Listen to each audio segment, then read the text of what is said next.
नमस्कार. सातारा जिल्हा मध्यवर्ती सहकारी बँक DCC बँक अंतर्गत लेखी यामध्ये लिपिक पदासाठी त्याचबरोबर कनिष्ठ शिपाई या दोन्ही पदांसाठीची भरती प्रक्रिया परीक्षा लेखी परीक्षा एक घेण्यात आली होती. मला वाटते परीक्षा झाली होती गेल्या महिन्यामध्ये. गेल्या वर्षी 5 डिसेंबर 2024ला ही भरती परीक्षा घेण्यात आली होती. म्हणजे 2025 एक वर्ष होऊन एक वर्षापेक्षा जास्त कालावधी आता लोटला आहे. तर यासाठी बहुतांश वेळा काय झालं होतं, तर निकाल जो आहे हा राखीव ठेवण्यात आला होता. याचं कारण सांगण्यात आलं नव्हतं बँकेमार्फत. मात्र बहुतांश जे काही परीक्षा दिलेले उमेदवार होते त्यांच्याकडून सारखे सारखे कॉल आणि मेसेज हे येत होते की त्यांचा निकाल जो आहे सातारा DCCचा कधीपर्यंत लागणार. मात्र तो लावला जात नव्हता. त्यामुळे त्यांना जी आहे अपेक्षेप्रमाणे उत्तरं देता येत नव्हती. मात्र आता पाहू शकता बँकेने हा निकाल जाहीर केला असून मुलाखतीसाठीची पात्रता यादी जी आहे उमेदवारांची यादी ही जाहीर केलेली आहे. यामध्ये लिपिक पदासाठीची यादी आहे आणि शिपाई पदासाठी सुद्धा जाहीर केलेली आहे. तर तुम्ही हे चेक करू शकता अधिकृत वेबसाईटवर. त्याचबरोबर लगेचच जे काही पात्र उमेदवार आहेत त्यांची कागदपत्र पडताळणी आणि मुलाखतसुद्धा तारीख जी आहे ही सुद्धा जाहीर करण्यात आली असून 20 मार्च ते 28 मार्च याच महिन्यामध्ये ही कागदपत्र पडताळणी DV ही घेतली जाणार आहे.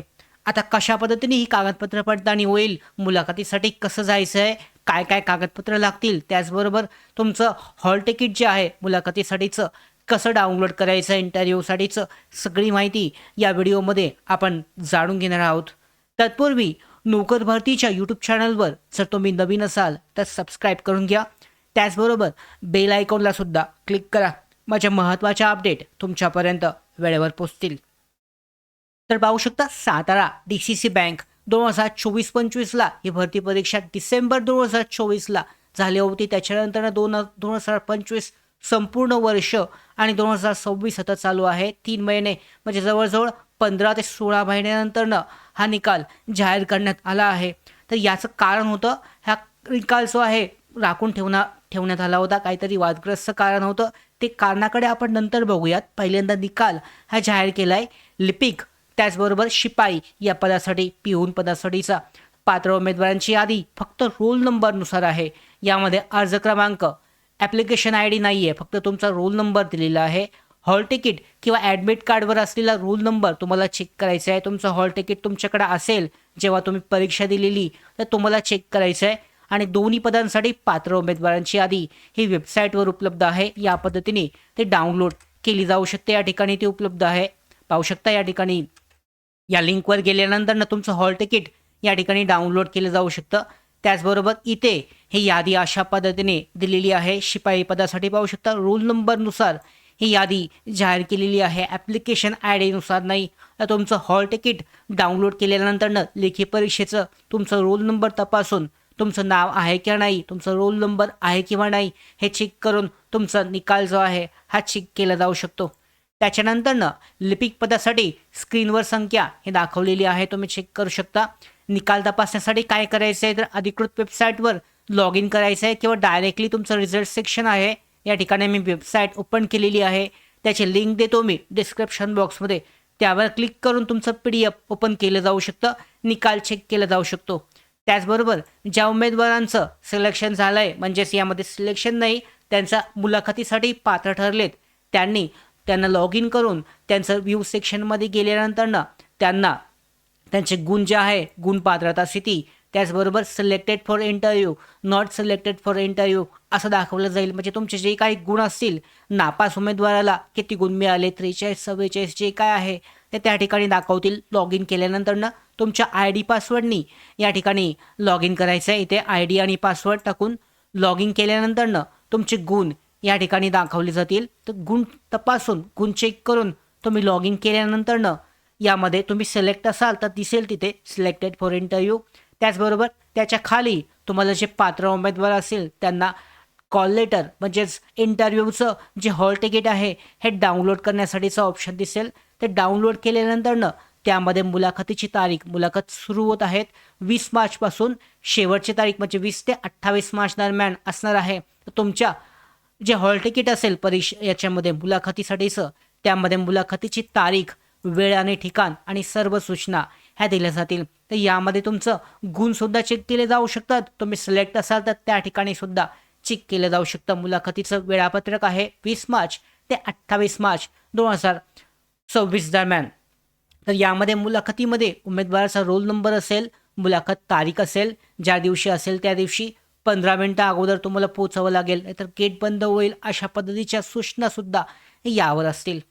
आता सगळ्यात महत्त्वाची गोष्ट म्हणजे मुलाखतीसाठी काय काय कागदपत्र हे आवश्यक असणार आहेत. तर मुलाखतीला सर्व मूळ कागदपत्र तुमच्याबरोबर असणं आवश्यक आहे. त्याचबरोबर 2 झेरॉक्स प्रती फोटोकॉपी सुद्धा बरोबर घेऊन जा. काय काय लागेल तर सामान्यतः पाहू शकता, मुलाखत कॉल लेटर तुम्हाला लागणार आहे, ते आता तुम्ही डाउनलोड करू शकता. त्याचबरोबर तुमच्या ऑनलाईन अर्जाची प्रत तुम्ही काढून ठेवली असेल तर ती लागेल, नसेल काढून ठेवली तर आत्तासुद्धा ती काढून घेतली जाऊ शकते. परीक्षेचं हॉल तिकीट, लेखी परीक्षा दिली होती तर त्याचं हॉल तिकीट हे सुद्धा लागेल. त्याचबरोबर अर्ज भरलेल्याची पावती ही सुद्धा वेबसाईटवरून डाउनलोड केली जाऊ शकते, तर ती सुद्धा लागेल.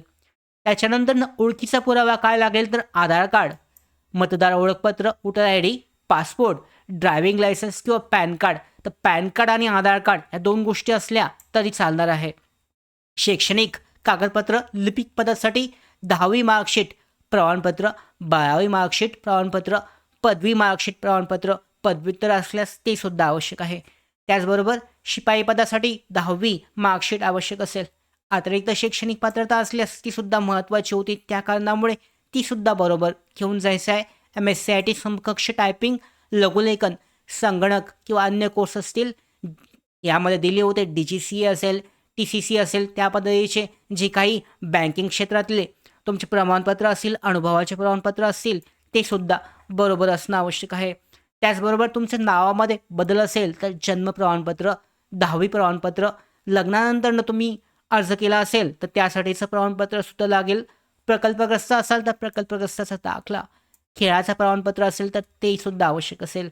शिपाईसाठी फक्त 10वी पास शैक्षणिक पात्रता असल्यामुळे तेवढीच आवश्यकता आहे. स्वयं घोषणापत्र हे तुम्हाला तिथे त्या ठिकाणी भेटेल, तर त्या ठिकाणीच तुम्हाला भरून त्या ठिकाणी सही ही करावी लागेल. आता मुलाखतीमध्ये गुणवाटप पद्धत कशी आहे तर यामध्ये मुलाखत एकूण 10 गुणांची असेल. यामध्ये 5 गुण शैक्षणिक पात्रता कागदपत्रांसाठी असतील, 5 गुण मुलाखतीसाठी असतील. यामध्ये व्यक्तिमत्व, बोलण्याची शैली यावर सगळं अवलंबून असणार आहे. मुलाखतीसाठी एकूण 10 गुणांची ही पात्रता असेल, 5 गुण शैक्षणिक पात्रतेसाठी असतील. तर यामध्ये गुणवाटप कसं आहे, शैक्षणिक पदवी यामध्ये वाणिज्य, बँकिंग, कृषी अभियांत्रिकी, संगणक विधी पदवी, पदव्युत्तर पदवी प्रत्येकी 1 गुण असेल. विशेष कोर्स टॅली, ॲडव्हान्स टॅली 1 गुण असेल. त्याच्यानंतर अनुभव, इतर खाजगी सहकारी बँकांमध्ये 3 वर्षाचा अनुभव आवश्यक आहे. प्रकल्पग्रस्तांसाठी 1 वर्ष, त्याच्यानंतरनं खेळाडूंसाठीचा 1 वर्षाचा अनुभव यासाठी आवश्यक असणार आहे. तर या पद्धतीने जी गुण आहेत हे गुणवाटप मुलाखतीसाठी असतील. शैक्षणिक पात्रता जे आहे त्यावर तुम्हाला गुण दिले जातील, 1 गुण असेल. त्याच्यानंतर विशेष कोर्ससाठी टॅली ॲडव्हान्स असेल तर 1 गुण दिला जाईल. खाजगी सहकारी बँकांमध्ये 3 वर्ष अनुभव असेल तर 1 गुण असेल. प्रकल्पग्रस्तांसाठी 1 गुण आहे आणि खेळाडूंसाठीचा 1 गुण आहे. या पद्धतीने हे 5 गुणांची वर्गवारी जी आहे वाटणी ही केलेली आहे आणि त्या पद्धतीने तुम्हाला जेवढे जास्त गुण मिळतील तेवढे तुमची संधी जी आहे मुलाखत आणि लेखी परीक्षा एकूण मिळून निवड यादीमध्ये येण्याची संधी असेल. आता हे 5 गुण झाले. उरलेले 5 गुण कशासाठी असतील तर बोलण्याची तुमची शैली, समजावून सांगण्याची पद्धत, तुमचं राहणीमान, स्वच्छ कपडे असतील, सफेद शर्ट, काळा पॅन्ट असेल, त्याचबरोबर शेविंग, साधी हेअरस्टाईल, हात खाली ठेवणं, ह्या सगळ्या ज्या गोष्टी आहेत पर्सनॅलिटी डेव्हलपमेंटमधल्या त्यावर तुम्हाला जे आहे हे 10 गुण म्हणजे 5 गुण असतील. एकूण 10 गुणांची मुलाखत असेल. त्याच्यानंतर मुलाखतीमध्ये काय प्रश्न विचारले जातात, टिप्स साधारणतः सोपेच प्रश्न असतात. बँकेची ही मुलाखत असल्यामुळे प्रश्न साधे असतात. सातारा DCC बँकेची स्थापना कधी झाली, अशा पद्धतीचा प्रश्न. त्यांचं मुख्य कार्यालय कुठे आहे, तुमचं वैयक्तिक माहिती विचारली जाऊ शकते, तुमचं नाव, तुमचं राहणीमान, तुमचं. त्यानंतरनं हे झाले पर्सनल प्रश्न. बँकेशी संबंधित 1-2 प्रश्न विचारले जातात. जास्त अभ्यासाची गरज नसते, फक्त चांगल्या कम्युनिकेशनने उत्तर दिले, तुमचा जो आत्मविश्वास आहे त्यावर आधारित तुम्हाला गुण मिळतील. लेखी गुण जर जास्त असतील तर मुलाखतीमध्ये 4 ते 5, 2 ते 3 गुणसुद्धा तुम्हाला पुरेसे ठरतील. यानुसार व्यवस्थित राहणीमान आणि कागदपत्र तुम्हाला घेऊन जायचं आहे. तुमचं सिलेक्शन हे 100% शक्य होईल. तर अशा पद्धतीने ही जी मुलाखत जी आहे घेतली जाईल. सोप्या पद्धतीचे प्रश्न असतात, जास्त हार्ड लेवल असे प्रश्न, बँकेशी संबंधित 2 ते 3 प्रश्न, तुमचे पर्सनॅलिटी यावरचे प्रश्न विचारले जातात.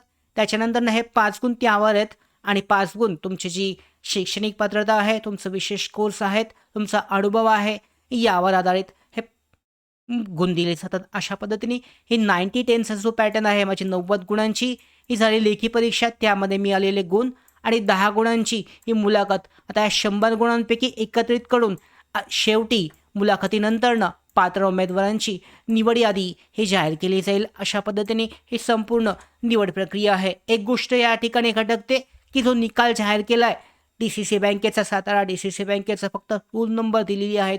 कोणत्याही पद्धतीने उमेदवाराचं नाव हे जाहीर केलेलं नाही आहे. या अगोदरसुद्धा DCC बँकेच्या भरती अशाच पद्धतीने झाल्या होत्या.